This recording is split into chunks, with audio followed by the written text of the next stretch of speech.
Welcome back to my channel.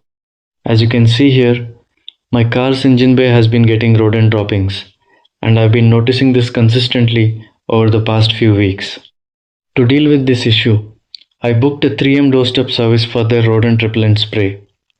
In this video, I'll share my experience with the service and my observations after using it.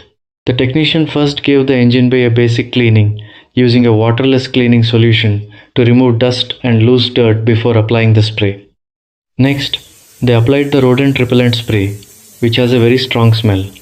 They covered almost every possible corner, including wiring and hard to reach areas that would have been difficult for me to access myself.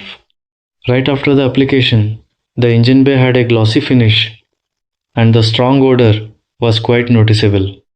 The next day, without starting the car even once, I opened the bonnet and unfortunately found fresh rodent droppings.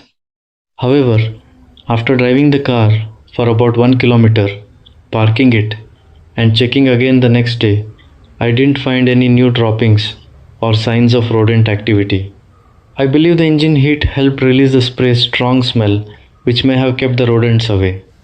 This is how the engine bay looks after driving more than 100 kilometers in Bangalore traffic. There are no signs of rodent movement or fresh droppings. For additional protection, I also started using my 3+year-old CarCat 4 device with an additional toggle switch. Based on my experience so far, using the 3M rodent repellent spray together with the CarCat 4 device seems to reduce rodent activity significantly.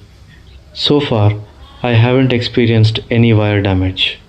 That said, it's important to remember that there is currently no single solution that can completely prevent rodents from entering the engine bay. A combination of preventive measures appears to be the most practical approach. I hope you found this video helpful. If you've tried any other methods to keep rodents away from your car, feel free to share your experience in the comments. It might help other viewers as well. This is TechDevotee signing off. Thanks for watching, and I'll see you in the next one. Bye for now.